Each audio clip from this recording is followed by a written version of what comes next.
I have absolutely always wanted to do one of those 75 hard type challenges. They look like catnip for a type A person like me.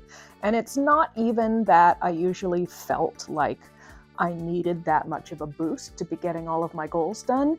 It just looked like fun. It looked like gold stars. It looked like pats on the head. I was really excited every time I watched them. But my life has changed. I've technically beaten cancer. I'm a cancer survivor. But I'm just here. I have spent the last month mostly just laying in this bed. Earlier in the year, I was diagnosed with breast cancer. Things progressed very, very quickly, and I had a series of surgeries culminating in a left side mastectomy. Before all that, I had several international moves, a few domestic moves, loss of pets, a divorce, all of that in less than 12 months. It doesn't matter how type A you are. It's hard to keep everything going through all of that. My routines have absolutely fallen apart. At the very start of this year, I was really looking forward to a better 2026 because 2025 was almost a wash. In January, I was on my game. I had created the perfect routines. I was on top of my workouts. I looked like this. I'll put it somewhere on the screen. This is what I looked like just before I was diagnosed with cancer. I had no symptoms. I had no concerns. It was found in a routine test, and very rapidly I was being told that I was just running out of options. It wasn't chemo responsive. So it was surgeries. We did surgeries. I've been mostly stuck in bed for a month now, and I'm going crazy. I can't get anything done. I cannot wait to have my life back. I have been watching people do all kinds of life challenge series on YouTube, and for the first time, I'm feeling like, ooh, I could use one of those. I actually do want to change a whole bunch of things about my life. I need to reestablish a normal. Movement used to be a really big part of my life. I worked out almost every day. I stretched every day. I took a dance class multiple times a week, sometimes as many as 5 or 6 times a week. And now all I do is lay in this bed and sleep. Being stuck in bed is not going to work for me. So I've been starting the outline of a change your life challenge, a get your life back challenge, whatever you want to call it. I'll come up with like a good name for it by the time I post this. At the time I'm filming this, it's been roughly 2 weeks since I had my mastectomy. I'm just starting to have days where I can get out of bed and go for short walks and that sort of thing. I'm not allowed out of my compression bra yet at all. This is the one that was removed, and I have a lot of swelling going on and some bandaging, which actually makes it a little bit hard to tell, especially when all my clothes are on, when I've got like a shirt or a dress on over all this. I don't look as lopsided as I was afraid that I would. It's super true that I have a really changed morphology, sort of a non-standard body plan now, but knowing what I do now about how many tumors they actually found in the final pathology and how lethal it could have been, they feel like battle scars. Body has definitely been changed on me, but I don't hate it. I don't even dislike it most of the time. I'm really curious what reconstruction is going to look like on me. I know I have a ton of choices ahead about what kind of reconstruction to even attempt. But for now, I really thought that I was going to spend months just completely disassociated and miserable and feeling very lopsided. But I just don't. I don't. I just feel different. In terms of what I would like to change, what I really miss is the power and the flexibility and the confidence that I had just a few months ago. When I was that in shape, it felt like there was a much wider world of things that I could do and be confident doing. I could dance, I could pick things up, I could do all kinds of stuff and not worry that my back would hurt or that I would tweak a shoulder. I just knew that I had the muscles around my joints to be able to do the things that I wanted to do. So goal number one for me, as soon as the physical therapists clear it, is to regain my flexibility and the strength to do things safely. Obviously, there's some challenges with this. I am starting from a flat position. I recognize that it would be really easy for a type A person like me to go full throttle and mess up my own healing. And part of type Aing properly is planning to avoid potential pitfalls and failures. So we're not going to do that. I'm going to give myself some cards that I can play during this challenge, and they will allow for breaks within the rules. Healing is a part of doing this right. I can't get my life back or change it if I end up back in this bed. We're going to need several aspects to this challenge. Obviously, there's a physical aspect to this, getting back up to my previous strength and flexibility. There's a sort of career/financial aspect to this. I have not really been able to work on anything meaningful for a while now. The US and healthcare is expensive. I'm actually living with my parents right now. My own home is rented out. I have just needed so much support through this whole cancer process. There's another part of this which I want to call life or adventure. When you're type Aing away and you have your nose to the grindstone and you're really accomplishing things, sometimes all you do is accomplish things. And then one day someone comes along and says, hey, you have cancer that could kill you, and we're going to have to remove part of your body to save you. It was a big wake-up call that just accomplishing is not enough. You need to be living your life well you can live your life, because you never know when you're suddenly going to end up stuck in a bed. You guys, I still have visible abs. At least my top set of abs are still visible, and I am stuck in a bed. So a part of this challenge is just going to be adventures, experiences, trying new things, living life while I'm able to live it. I think the final area of this challenge is going to be my dog. My dog is also a type A personality who loves to achieve things. She is one of those talking dogs who uses the assistive buttons to express herself. You would not believe the number of times she requests to be taught a new trick every day. She wants to train all the time. Normally, she has a pretty full schedule of classes and social events. For the last several months, obviously, cancer and recovery have taken precedence over everything. She has tried to be patient with me. She has been patient with me, but you can tell that she also wants her life back. She would also like to do a Change Your Life challenge. So we're going to include her in this. Next week, I'm going to physical therapy, and they're going to tell me when and how I can start getting out of bed and actually doing things. I just left the physical therapy office. I was shown a whole bunch of exercises, but told I'm not actually allowed to do them yet. So feeling a little discouraged, feeling a little frustrated. It is possible that the physical therapist had a point. I went home after the appointment and slept for 4 solid hours, even though I didn't actually do any exercises there. I got up for dinner and then I went back to bed for another 12 hours. There's definitely a reason that every other sentence that the physical therapist said to me was some kind of warning about not overdoing things. I am definitely the type, but if I know the rules, I will follow them. It is early June now. I think starting in July, sometime in Q3, maybe right on the start of July, is the most realistic start point for this. Several weeks later. It's been a couple of weeks and I've been reevaluated. I am still not really allowed to do anything with my arms, but I've been approved to do whatever exercises I want with my legs. And I'm going to take it. I'm going to run with it. That's enough for me. I've decided I'm going to start my challenge on June 29th. I wanted to start on July 1st to get that kind of start of the month energy, but that is a Wednesday and that feels like a really weird, awkward time to start for me. So I'm going to start on Monday. I am loosely making this just a Q3 challenge, so July, August, September. Because I'm starting just a few days early, I'll also end just a few days early as well. I have most of the details worked out. It's going to be a weekly challenge, although there will be some daily habits that I do every day as well, including on the weekend. I'm not yet entirely sure what I'm going to call it. I was thinking at first the Metamorphosis Challenge. I really like that because I do feel like I spent some time in a chrysalis and I'm trying to get back to my true self. But I'm also worried that that is a lot to type. That is a hard word to spell. And I'm also not sure that everyone knows what metamorphosis means. Do they? I hope so. My other thought for the name was the Phoenix Challenge, or maybe the Phoenix 13, since I'll be going for roughly 13 weeks. I looked at a bunch of other names, but it looks like A lot of those are taken. Let me know in the comments what you think I should call this whole shindig. I'm really not sure. I would love some feedback on that. This is a weekly challenge, and each week we'll have different goals.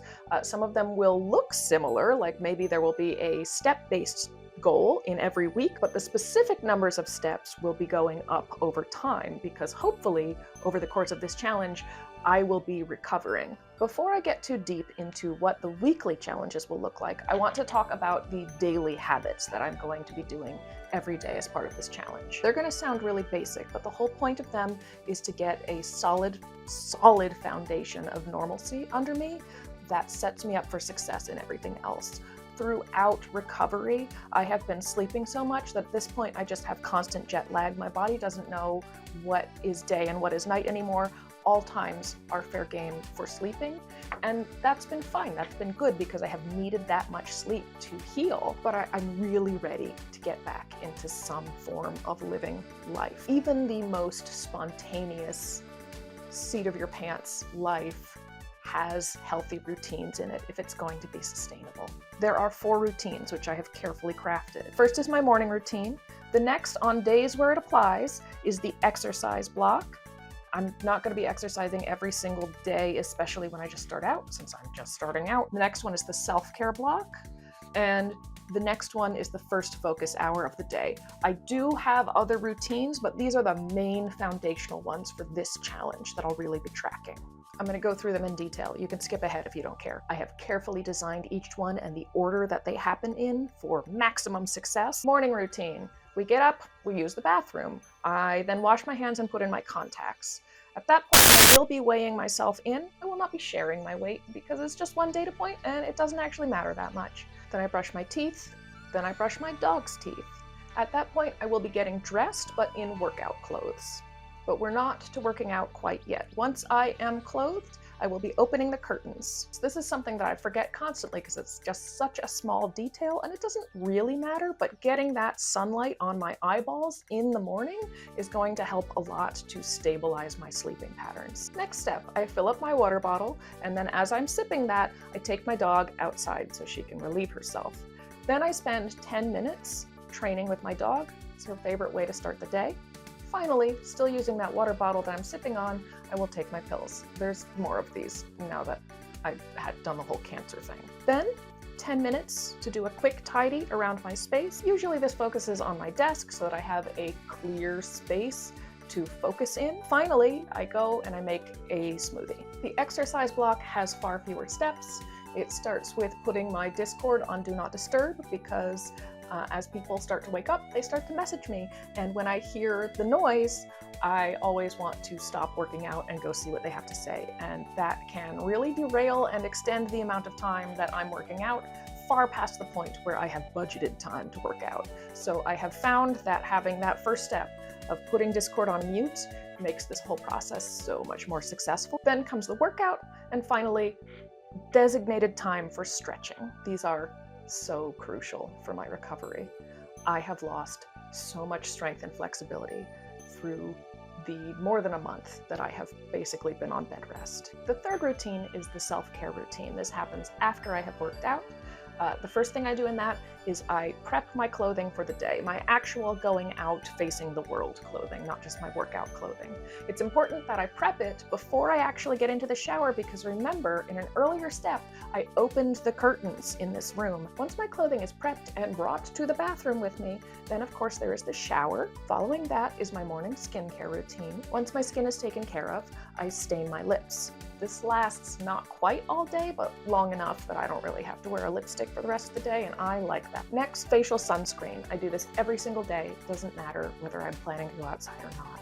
Only then, once all of the steps that involve touching my face are complete, then I put on my body lotion because the body lotion breaks out my face, so I don't ever want to be going from body products to face products. It's always face products to body products. Put on your perfume. Get dressed with the clothes that you had prepped. Now that my body is covered, then I will put in hair serum. Hair serum breaks out my skin, so it's face products to body products to hair products, no other order. Brush out my hair, and finally, I put in my hair volume clip. I am not going to blow dry my hair every day. That is just not happening. But when I don't blow dry my hair falls very, very flat. So I just let my hair dry with this clip in, and it gives me a whole lot of volume and makes it look much more like I've put some effort in for the rest of the day. It's a really low effort, high return thing for me, but it's one of those things that you have to remember to do. The final routine that's important for this challenge is the first focus hour of the day. In the past, when I had my life together, I would try really hard to always make sure that the first time I sat down at my desk to focus, I gave that first hour before the demands of the day have jumbled up my brain and I've got a million other things on my mind and I've read a billion emails, to whatever my long-term focus goal is. This allows me to give my best focus every single day to something that's going to make a difference to me personally and my future. If I sit down and just immediately start working on things for my clients, I'll probably work on things for my clients for the rest of the day, and before I know it, it's been weeks since I've worked on my own projects. So I've made this a little ritual for myself. This routine starts with making tea, and as I wait for the kettle to boil, I spend the time to wash out the blender because remember, I made myself a breakfast smoothie earlier. Then I light my focus candle. I only light this candle while I am doing my focus hour. There's just something about it that helps keep me in that brain space that reminds me this isn't ordinary work. This is your important focus goal. Now, I know I said the whole point of this was to do that focus hour before any other distractions got in my brain, but I have learned that I have to add a step to this routine, which is to review my schedule for the day. And that is not because I want to be thinking about what I will be doing for the rest of the day. It's so that I can reassure my brain I don't have a weird sneaky meeting that I'm about to miss by shutting everything off and just focusing on this one goal for an hour. I can check my schedule and be really clear with myself. You don't have anything to do. No one is expecting you anywhere until such and such a time, so you can take this time for your own goals. Then I open up my notes because previously I will have written a note to myself to tell myself where I left off from the previous day's focus hour, so I'm not wasting any time searching around going, oh my god, this project is so big, what's the next step, where do I start today? I always know where I left off last time and have a note to myself about where I can begin this time, so I can always jump right back into the flow. Once I've reviewed those notes, I set really clearly for myself what is the most important focus of this work hour. If I can only accomplish one thing on my list for this focus hour, what should it be? Finally, I start my timer. I like to track every bit of time that I use for work so that I know how long things take. And then I have my focus hour. And that's usually actually a really lovely time. Sometimes I do go over because I'm in deep focus and in flow, and because I checked my calendar earlier, I know I can afford to do it. Now, admittedly, the last few times I've tried to do this, I have not quite made it the full hour, or on a few occasions even only made it about half the time, and that's just part of recovery. By the end of this challenge, we should be doing the whole focus hour basically every single time, no problem. The focus hour routine doesn't end with the focus hour. The next step is to just take a couple of minutes, jot down what we accomplished during that focus hour and where we need to pick up next time, where we left off, so that there's no time wasted the next time we just have an hour to sit down and work on our important goals. We're just getting straight back into it. There's no wasted time. And that hack only works if you're making the notes every single time you're doing your focus hour. And then it's very simple. The last two steps, you turn off your timer so that you are accurately tracking how long things take, and you blow out your candle so you don't burn your house down. Those are the 3 to 4 daily routines that I will be attempting to do every single day for this entire 13 weeks, including the weekends. Depending on when I start, it means that I will have already done all of my self-care, I will have primped, I will already have done my full workout, I will have stretched, and I will have put in a full hour of focus on my current most important goal before 9 or 10 a.m. Then almost whatever else happens in the day, it's already been a pretty good day. Now that sounds like a lot because I broke it down step by step for every single part of the routine, but you have to remember a lot of those steps take like a minute or less, or maybe just a couple of minutes. Things like putting my hair volume clip in takes a matter of seconds to do. I track those routines daily in a little to-do list app that I wrote. I call it Sweet Goals. You can find it at sweetgoals.com if you happen to want to use it. I don't know that anyone but me uses it, but I love it. The other way that I have historically used to keep track of daily routine goals like this is that I would make a little card for my daily routine, whatever that happened to be at the time, and then I would laminate it using just a cheap at-home laminator I had got off Amazon, and I will use a dry erase marker to check off each piece, and then you can just erase it the next morning and start over again. So whether you prefer digital or analog, there's a zillion solutions out there. But I hear you saying, Kim, those were just your daily habits, and if you're this anal retentive about your daily habits, what the heck are you going to do each week? I have just one general additional goal for week 1, and that is to be awake and out of bed by 8 a.m. Not awake and scrolling my phone, awake and out of bed by 8 a.m. I cannot tell you how big a deal this goal is, because my sleep schedule has been so completely insane during recovery. I have no idea how that one is going to go. Like, none. But I'm going to try really hard. I have 3 goals in the category of fitness. 1, I want to do 15 minutes of stretching 3 times per day. And each session must be at least 2 hours apart. So ideally, this will be a morning, afternoon, and evening stretch. I don't want to overdo the stretching. I don't want to do hours and hours to try and regain all of my flexibility in one go. But I cannot tell you how stiff and uncomfortable I have gotten through this sitting in bed part of the recovery. Regaining some of that flexibility, just for comfort and safety, is an absolutely prime goal. I used to be like a 6 times a week gym girly, lift and heavy type stuff, but as I get back into this, for week 1, the goal is 3 20-minute workouts somewhere throughout that week. That's it, 3 20-minute workouts. I'm pretty sure I can manage that. What I can do during those workouts is going to be a little bit circumscribed by the PT restrictions, but we'll figure something out. And finally, in the category of fitness, at least 6,000 steps on 3 different days in the week. For my former self, these are very low goals. For where I am right now, just really getting permission to get out of bed for any length of time, I don't think they're too ambitious. I've tried to be really careful in setting them to make them safe and achievable. But let me just say, it's really different than what I have been doing in the previous weeks. Her size goal in week 1 will be to work on the model walk trick. I don't know if she'll have it down pat by the end of the week, but she'll probably have a pretty good idea of what I want from her when I give that command. Either way, she's gonna have a blast. All right, final category for week 1, life challenges. Number 1, because this is going to be happening during the first week of July, my first goal is to go blueberry picking in person. I look forward to blueberry season all year. I will eat pounds and pounds of blueberries every single week throughout blueberry season. And the only way for me to financially afford that is to go to U-Pick places and pick them myself. I was really concerned. One of my first thoughts when I got the breast cancer diagnosis was that I would not be able to participate in blueberry season this year. So I am beyond excited to get myself out into a blueberry field and get picking. It is not lost on me that this is a very active goal and may involve carrying some heavy buckets, so I may need to enlist some help. But it's also one of those goals that makes me feel like I am celebrating life. The next 2 goals are so simple. The first one is I heard about for the first time a couple weeks ago something called a hair glossing treatment that you can do at home. Something about having your body altered somewhat against your will to make you want to do things that make you feel kind of cute. The other goal that I have, which I am not at all sure that I will be able to accomplish, is I wish to learn how to do an at-home blowout. I've never actually had a blowout before, not in a salon, not at home, but I always see people doing them and they look really good.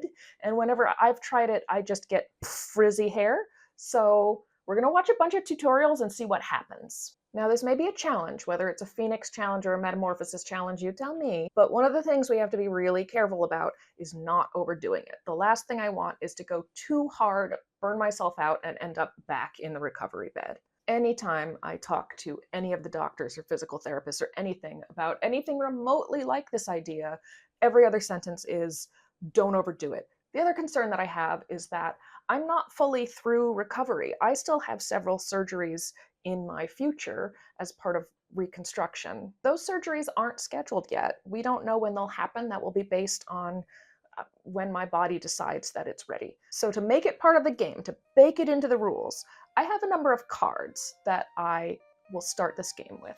These are the first 3 cards that I'll start with in my hands. These are all green self-care cards. There's more in the deck that I made. The first one is I had cancer. I can play this card at any time to skip a day's workout. The next card is pause. I'm starting with this and holding on to it so that if a doctor tells me that it's time for another surgery or something's gone wrong or there's a complication, I can play it at any time just to suspend the challenge. The third card that I am starting with in my hand is called Twist. It's for whenever there's a plot twist, if there turns out to be some kind of complication and I don't necessarily have to stop the challenge, but I need to rewrite my goals, I can play this card to do that. There are more self-care cards that I can pull over the course of this challenge, and I'll tell you how I will earn them in a moment. There's also reward cards, and there are challenge cards. Here are the rules of the game. I start with these 3 self-care cards with the green back. I can, at the start of every subsequent week, either pull 1 additional self-care card, or I can pull a reward card if I feel like I have enough self-care cards in my hand. All of the self-care cards just make life a little bit easier for me. They mitigate the challenge in some way, and reward cards are just what they sound like. They're a little treat for me. Then, of course, there are the challenge cards. These are the ones with the purple back. Each one has a minor increase in difficulty for the challenge or a little extra task to do. I'm thinking twice a week I can pull an additional challenge card. Anytime I'm feeling like maybe the challenge is going a little bit too easy, I have a bunch more energy, I can take on a little bit more, I can push myself a little bit, then I can pull a challenge card. Challenge cards don't have to be completed immediately when they're pulled. I'm giving myself about 7 days to do them, and of course if I pull something that just isn't medically possible that particular week for some reason, I'll put it back in and reshuffle. When a challenge card is completed, then I can also pull an additional self-care or reward card. So it's possible to earn up to 3 additional positive cards for myself per week.